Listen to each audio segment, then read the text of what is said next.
નમસ્કાર વિદ્યાર્થી મિત્રો, પથદર્શક યુટ્યુબ ચેનલની અંદર આપ સર્વનું સ્વાગત છે. મિત્રો, ગુજરાત ગૌણ સેવા પસંદગી મંડળો દ્વારા જે મહેસૂલી તલાટી વર્ગ 3 ની એક્ઝામ લેવાની હતી, તો એ પ્રાથમિક કસોટી જે યોજાણી હતી અને એની અંદર એક ક્રાઇટેરિયા હતા કે જેમને 40% થી વધારે પ્રાથમિક કસોટીની અંદર જેમને માર્ક્સ આવશે એમની જે ફી છે એ રિફંડ મળવાપાત્ર રહેશે.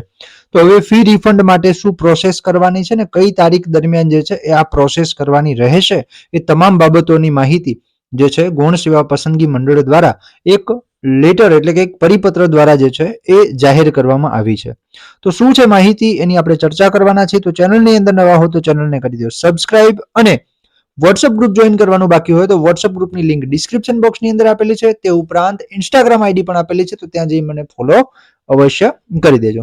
તો ગુજરાત ગૌણ સેવા પસંદગી મંડળ દ્વારા બ્લોક નંબર 2 પહેલો માળ કર્મયોગી ભવન સેક્ટર 10 એના દ્વારા એક જે છે એ લેટર એટલે કે એક પરિપત્ર ડિક્લેર કરવામાં આવ્યો છે કે ભાઈ જાહેરાત ક્રમાંક 301/2025-26 મહેસૂલ તલાટી વર્ગ 3 ની ફી રિફંડ કરવા અંગેની અગત્યની સૂચના કે જે તમે ફી ભરી છે એ તમારે પાછી મેળવવા માટેની જે છે એ સૂચનાઓ આપવામાં આવી છે કે ભાઈ મંડળ દ્વારા જાહેરાત ક્રમાંક 301/2025-26 ની જે મહેસૂલ વિભાગ હસ્તકની મહેસૂલ તલાટી વર્ગ 3 ની 14/9/2025 ના રોજ યોજાયેલ પ્રાથમિક કસોટી જે છે એ ની અંદર જે વિદ્યાર્થીઓએ પ્રસ્તુત પરીક્ષામાં હાજર રહી અને 40% કે તેથી વધુ ગુણ મેળવનાર ઉમેદવારોને ફી પોતાના જ બેંક એકાઉન્ટમાં પરત થાય તે હેતુથી મંડળ દ્વારા ઉમેદવારોને તારીખ ખાસ ધ્યાન રાખજો, તારીખ 12 જાન્યુઆરી 2026 ના બપોરે 2 કલાકથી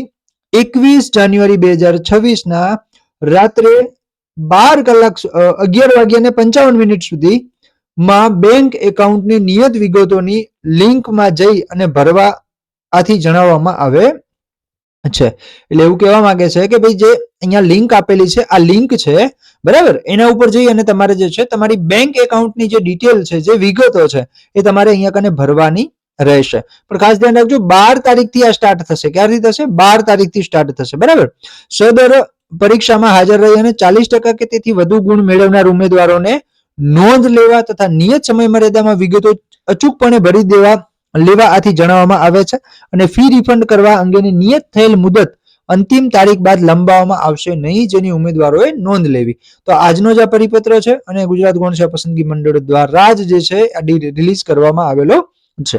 તો હવે આપણે આ લિંક છે તો લિંક તમે ઓજસની વેબસાઇટ ઉપરથી પણ મેળવી શકશો અથવા તો હું તમને વિડીયોના ડિસ્ક્રિપ્શન બોક્સની અંદર પણ આપી દઈશ, જેથી કરીને તમે જે છે 12 તારીખે તમારે ઓપન કરવાની છે. 12 તારીખે તમે જ્યારે આ લિંક ઓપન કરશો એટલે તમારી સામે ઓજસ વેબસાઇટ છે એ ઓપન થઈ જશે.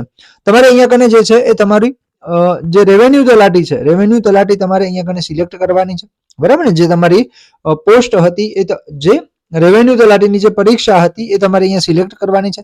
એના પછી અહીંયા કન્ફર્મેશન નંબર જે તમારા ફોર્મની અંદર આપેલો છે અથવા તો ઈમેલની અંદર આવેલો હશે એ તમારે અહીંયા કન્ફર્મેશન નંબર નાખવાનો છે, ડેટ ઓફ બર્થ નાખવાની છે અને કેપ્ચા કોડ અહીંયા કને એન્ટર કરી અને અહીંયા ઓકે કરશો એના બાદ જે છે તમારે ડિટેલ નાખવાની આવશે. તો એ પ્રમાણે જ્યારે સ્ટાર્ટ થશે ત્યારે આપણે એક ડેમો તરીકે પણ એક વિડીયો બનાવી અને આપને માહિતી આપશું. ઓકે, તો આ માહિતી જો તમને સારી લાગી હોય તો તમારા મિત્રોને અવશ્ય શેર કરો અને આવી જ નવી માહિતી માટે જોડાયેલા રહો આપણી યુટ્યુબ ચેનલ પથદર્શક સાથે. જય હિન્દ એન્ડ જય ભારત.